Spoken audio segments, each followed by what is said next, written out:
Have you ever walked through a grocery store and just felt completely overwhelmed? It's like a minefield of confusing claims.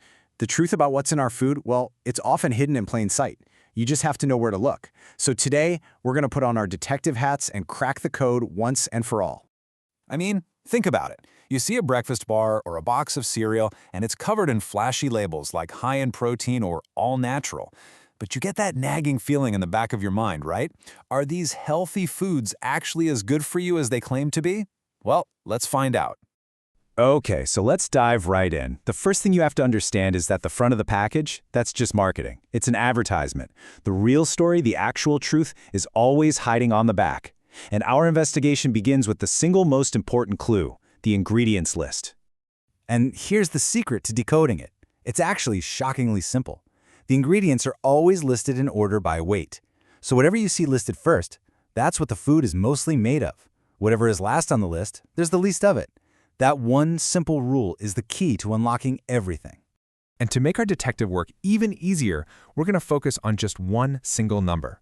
A number that can instantly tell you the true nature of the food you're holding in your hands. And that number is 5. So here it is. This is the first rule of our investigation. I don't care if the box calls it a healthy breakfast cereal or a post-workout protein bar. If any kind of sugar shows up in those first 5 spots, it means there's so much of it that for your body, it's basically dessert. Now, you can still eat it, of course, but at least you're not fooling yourself. You know exactly what you're getting. And here's where the case gets a little tricky. See, food manufacturers are pretty clever. They know we're on the lookout for the word sugar, so what do? They use a whole bunch of different names. Alias is really to hide it from us. Just look at all of these disguises. You've got things that sound natural, maybe even healthy, like agave nectar or evaporated cane juice, and then you have scientific-sounding things like maltodextrin. But here's the thing. They might sound different, but to your body, it's all just sugar. You have to learn to spot these decoys. And this one is a big one. Marketers absolutely love to use fruit to make something seem healthy. But think about what happens when you take a fruit, you strip out all the good stuff, like the fiber, and you just concentrate its sweetness. What you're left with is pure sugar. Fruit juice concentrate is no different to your body than a spoonful of table sugar. All right, so we've cracked the code on the ingredients, but that's only half the story. For our next clue, we're going to turn to the nutrition facts panel. This is where we find the hard data, the numbers that can't be hidden by clever marketing names. Now, this is going to sound completely backward, I know, but the very first and most important step here is to ignore the calories. Seriously, we've been trained for decades to fixate on that big number at the top, but honestly, it's often just a distraction from what truly matters. And here's why. The crucial point is that not all calories are created equal. An avocado and a donut might have the exact same number of calories, but the molecules they're made of have wildly different effects on your body. One is full of things that promote health, keep you full, and even help you burn fat. The other triggers inflammation, glucose spikes, and cravings for more junk. It's about the quality of the molecules, not just the quantity of calories. So, if we're supposed to ignore calories, what should we be looking for instead? Well, the real secret lies in the relationship between 2 specific lines on that panel: total carbohydrates and dietary fiber. This ratio is the key to understanding a food's real impact on your body. And here we go. This is the second magic number for our investigation today. The ideal ratio you want to look for is 5-to-1. What that means is for every 5 grams of total carbohydrates, you want to see at least 1 gram of dietary fiber. Think of fiber as the brake pedal for any potential glucose spike from those carbs. Let's see this in action with a little cereal showdown. Okay, look here. Both cereals have 25 grams of carbs, but cereal number 1, it has 14 grams of fiber. That is an amazing ratio. Now look at cereal number 2.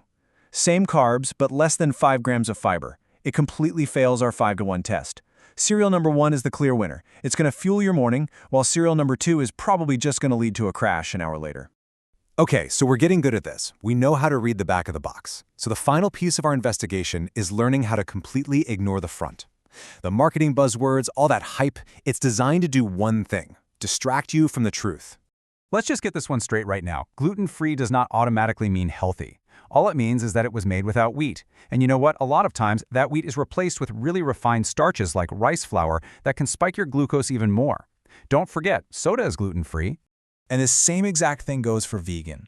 There are tons of incredibly unhealthy vegan foods out there.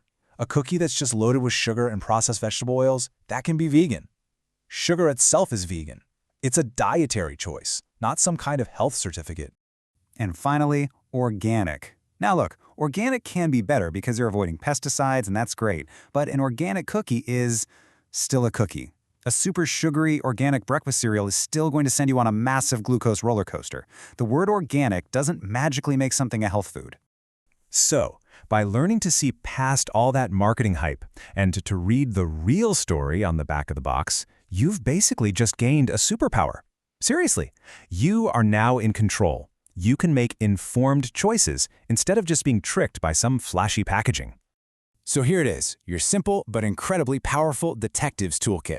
Number 1, check the ingredients. Is any form of sugar in the top 5? Number 2, crack the nutrition code. What's that carb to fiber ratio? Remember to aim for 5-to-1 or better. And number 3, always ignore the marketing hype on the front. So there you have it. You now have the skills of a food detective. You can see the truth that's hidden from most people. The power is officially in your hands. So the only question left is, what are you going to choose?